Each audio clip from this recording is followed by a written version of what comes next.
talk about diversions. A recent trip back from Charlottesville, KCHO, to Flagstaff, KFLG, was unique in my 51-year flying career. Not once, but twice in the same day did I not land at the planned destination for the leg in question. Now, I'll bet that many, if not most of you, have never diverted for real. A diversion can jack up your workload and be an unpleasant experience if you don't think about how to handle one. Welcome to another real-world SF-50 flying video. This one's titled, Let's Talk About Diversions. Hello, I'm David Weeks. I've been flying professionally for over 50 years, starting as a CFI, then a charter pilot in Light Twins. I spent time as an air ambulance pilot in a Swearingen Metro and worked as a demonstration pilot for the Learjet factory. I had a 35-year airline career flying the 737-200 and 300, the A320 series, and I retired as a B-787 captain. I'm also a current CFII. I've got over 750 hours in the SF-50, and I'd like to share my SF-50 experience with you. Now, there may be other YouTube channels that have glitzier production values than this one. I like to spend my time writing and teaching about the SF-50 and not doing post-production work. So just imagine this video is like a hangar chat session between friends. First, I do want to state clearly that the procedures in the Cirrus Vision Jet airplane flight manual and the material in the pilot's information manual are always controlling. This video is not flight instruction, nor is it ground instruction. These are simply my thoughts about having to divert from your planned destination or planned alternate. Now, before we get into the heart of this video, let's do a quick refresher on alternate airport weather planning. So we'll do a quick review of the FARs regarding when you need to file an alternate airport. As you no doubt recall, it's FAR 91.169C talking about the weather forecast for your destination airport. It says, quote, for aircraft other than helicopters, for at least 1 hour before and 1 hour after the estimated time of arrival, the ceiling will be at least 2,000 feet above the airport elevation, and the visibility will be at least 3 statute miles. And this is the famous 1, 2, 3 rule. Now, let's assume you need an alternate. What kind of forecast weather does the alternate require? Now, everyone knows the generic 602 and 802 rule. If the airport has a precision approach, the weather has to be forecast to be 602 or better at the ETA for the alternate. If the airport has only non-precision approaches, the forecast has to be 802 or better at the ETA for the alternate. Now, I'm not going to go into the long and excruciating discussion of why or why not, but I will say that an RNAV GPS approach to LPV minimums is not considered to be a precision approach. So for the purposes of alternate airport weather planning, LPV approaches are non-precision approaches. If your desired alternate has only RNAV GPS approaches, then you have to use the 802 rule. But far and away, the best way to avoid any confusion about what the weather requirements are for any given airport is to not use the generic rule and go directly to the Jepson 10-9 airport plate. At the bottom, it shows what the weather forecast requirements are for each approach in question. Now, all the ones I've examined that have LPV approaches show 802 for filing as alternate minimums. And don't forget that many mountainous terrain airports have alternate weather requirements much more restrictive than either 602 or 802. My favorite example is Bishop, California, KBIH. It requires a forecast of 2,302 to be filed as an alternate for Category A and B airplanes. Now, if you're in an SF-50 landing with flaps 50% due to icing and are using an approach speed of 121 knots or greater, you're in Category C, and the requirement is 2,303. That's better weather than basic VFR. And one other important thing to remember is how often are METARs updated? Well, everybody knows, or should know, that METARs are observed several minutes before the top of each hour, and the dissemination process takes several minutes more. So you get the classic answer, you get the new METAR at the top of the hour. Sure, but what about when the weather changes rapidly or significantly during the hour? That's when a special observation is taken. Now, there are 12 categories of weather changes that cause the issuance of a special. Now, nobody memorizes them, but here's a quick overview. Wind shift. Wind changes by 45 degrees or more in less than 15 minutes, and the wind speed is 10 knots or more throughout the wind shift. Visibility, surface visibility changes either increasing or decreasing below 3 miles or 2 miles or 1 mile, depending. RVR, runway visual range changes. If it goes from below 2400 RVR to above 2400 RVR in the preceding 10 minutes, that may cause a special. If there's a tornado or a funnel cloud or a water spout, that causes a special. Beginning of thunderstorms. Precipitation like hail beginning or ending, freezing precip, or ice pellets beginning, ending, or changing intensity.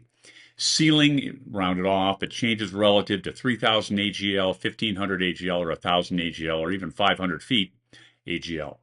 Sky conditions, you get a layer of clouds or obscuration present below 1,000 feet that wasn't reported in the previous METAR. Volcanic eruptions, aircraft mishaps, and the ever popular miscellaneous also cause a special to be generated. The main point is that if the weather at your planned destination or alternate or diversion airport may be changing rapidly, use the G3000 to get the latest weather. If you see a special, you know it's getting worse or better fairly rapidly. And when the weather is right smack dab on minimums, in either the hourly or the forecast, check the weather often. Don't get caught depending on stale weather information when you need to know if you can get in or not. Now, with that review behind us, let's talk about my 2 diversions in one day experience. Now, I'm too lazy to go back and get screen snaps of the weather in the middle of the country that day, but the size of the area that was IFR or low IFR was large. It covered a big area around Illinois to Tennessee. Past that, there was a big area of convective activity stretching from the Mexican border, then over North Texas, and then hundreds of miles to the northeast. Sirius XM showed lots of yellow, not much red, but a fair amount of lightning. Now, I planned the first leg as Charlottesville, KCHO, to Mount Vernon, Illinois, KMNV, departing Charlottesville at 0900 local time. The Charlottesville weather was good. Now, I did a thorough weather briefing the evening before, and I spent another 30 plus minutes redoing the briefing before leaving the hotel for the airport. When I filed my IFR flight plan in the early AM the day of the flight home, the weather all over the Mount Vernon area and to the southwest was low IFR, but forecast to improve enough to find a decent alternate at arrival time. I plan to use KCPS, which is St. Louis Downtown Airport. Now, I've done this on many flights before. The destination or alternate weather is bad at departure, but forecast to improve. But you must be aware that if you're counting on the forecast, now I've had plenty of flights where the forecast was way too pessimistic, but I've also had flights where the forecast to improve just fell on its butt. Now, if you depart on a flight where you need the forecast for your alternate to work, you need to be able to come up with another plan. Well, en route, the Mount Vernon weather and the St. Louis downtown weather did not improve. I was constantly checking the weather on the flight, and it was staying down around 300 foot over and a mile at the Mount Vernon destination, and really no better at the alternate. Now, I've got no problems with shooting an approach to minimums at the planned destination, but I want a decent alternate, not a paper alternate. Now, if you haven't heard that expression before, it means an alternate airport that barely meets the FARs but may not be any good if you really need it. Now, I was using the G3000's ability to get the airport METARs and TAFs with just a few taps on the screen to its fullest ability. I looked north, south, east, and west for a better destination and better alternate. So I changed the destination to be Bloomington, Indiana, KBMG. All I had to do was to tell ATC that due to weather, I was changing my destination to Bloomington. There was a short pause, and then I was told, quote, cleared present position, direct Bloomington. Now, I did not tell Center that I had changed my alternate, and more on that later. Bloomington's 115 miles to the northeast of Mount Vernon, and it was a good bit further away from the area of really widespread low ceilings. Bloomington was reporting 400 overcasts and 2-mile visibility and light rain and mist.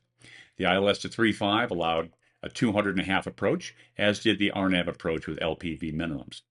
Now, 33 miles to the north of Bloomington was Indianapolis, KIND, and it was calling 400 over and 5. Its ILSs were good down to 200 and RVR of 1800.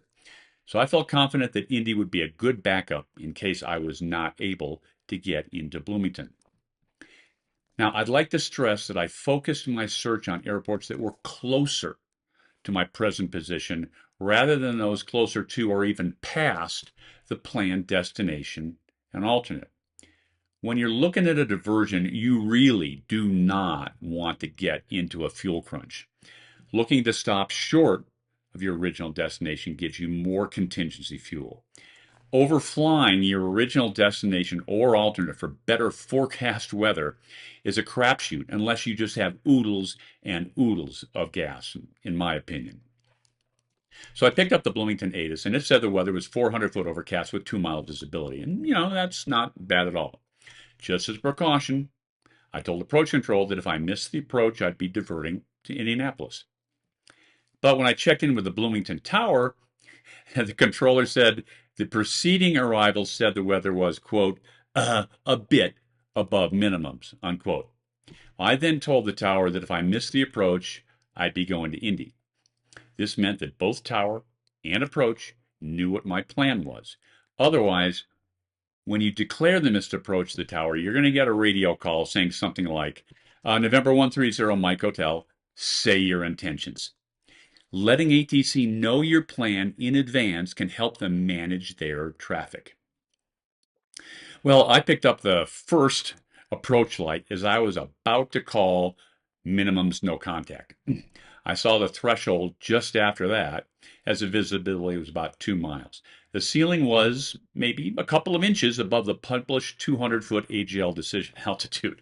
And this was the lowest approach I've done in the actual airplane since retiring from the airlines. But doing it every 6 months in the SF-50 simulator in Knoxville, as I've been doing for the past couple of years, keeps a very low weather approach relatively easy. After landing, I checked, and Indy was still calling 400 over and 5, so it had been a solid backup. Sure, it was not the 602 needed for filing, but that's for filing. It's not required for the actual diversion. That's another important point to remember. The rules regarding 602 or 802 are for flight plan filing. They're not controlling once you're airborne. So that leg was the first one where I did not land at the planned destination. The next leg was planned as Bloomington to Borger, Texas, KBGD, with Amarillo some 30 miles to the south as the alternate. Now, I knew this was going to need to be watched really carefully as it was right at maximum range as the forecast for Borger needed an alternate. This was with ForeFlight forecasting average winds of 68 knots overall. And the Amarillo forecast was okay, but not great. Now, I needed to be up at flight level 300 to get the required fuel burn rate. The route was pretty direct. It kept all the convective activity off to the left. But after an hour of the 3+ hour flight, the headwinds were 95 to 100 knots. I looked at going lower for less wind, but then I'd be down in the clouds and probably get ice and also have a higher fuel burn rate. And after 2 hours and watching rain move into the border area and Amarillo get some thunderstorms, I was not happy. But it was the unforecast strong headwinds that really sealed the deal. I couldn't make Borger even without alternate fuel, so I started looking for another diversion airport. Dodge City, Kansas was far enough north of the rain area to be good, and it was calling 8,000 broken and 6-mile visibility. And the forecast was reflecting the current weather. So I felt okay not planning for an IFR alternate for Dodge City. I changed the alternate to Dodge and landed uneventfully. And yes, it was another unplanned destination. Now, it proved to be good for another reason, as the route from Dodge City to Flagstaff was well clear of the rainy weather around Borger and North Texas. Story, so to speak, is that you can plan using forecasts, but if the forecasts crap out, you need to make another plan. In both cases, I stopped short of the planned destinations. That gave me more fuel flexibility. I really did not want to have to divert too close into the original destination and then not have enough gas to get to acceptable weather. I'm David Weeks, and thanks for watching this episode of Real World SF50 Flying.